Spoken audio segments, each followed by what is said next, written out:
Budget 2025పై Mahabubabad Nagar MP DK Aruna హర్షం వ్యక్తం చేశారు. ఇది ముమ్మాటికి ప్రజామోద బడ్జెట్ అని తెలిపారు. సామాన్య పేద మధ్యతరగతి ప్రజలకు వ్యవసాయ రంగానికి పెద్దపీట వేశారు. ఇన్కమ్ ట్యాక్స్ లో 12 లక్షల వరకు మినహాయింపు ఇవ్వడం మంచి పరిణామం. ప్రధాని మోదీకి, ఆర్థిక మంత్రి నిర్మలా సీతారామన్ గారికి ప్రత్యేక ధన్యవాదములు తెలిపారు ఎంపీ డీకే అరుణ.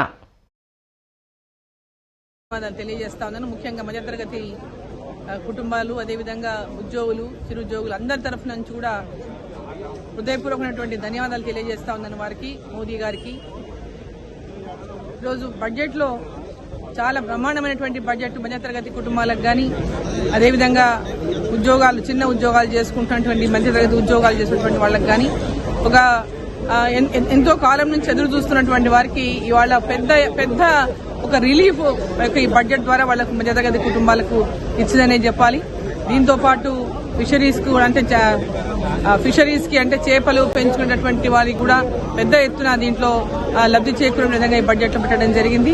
అదేవిధంగా పత్తి, కాటన్ విషయానికి వస్తే కూడా కాటన్ పండించేటటువంటి రైతులకు కూడా పెద్ద ఎత్తున ఆదుకునేటటువంటి విధంగా ఈ బడ్జెట్ లో పొందుపరచడం జరిగింది.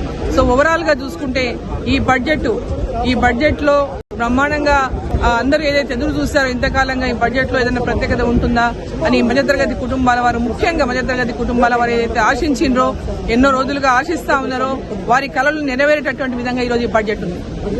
ఇంతకుముందు 7 లక్షల రూపాయలకే ఉండింది, 7 lakhs వరకు ట్యాక్స్ లేకుండా ఉండింది. ఇప్పుడు 12 లక్షలు పెంచినట్టు ఆల్మోస్ట్ నియర్లీ డబుల్ చేసినట్టుగా ఇవాళ 7 లక్షల నుంచి 12 లక్షలకు పెంచారు వాళ్లకు.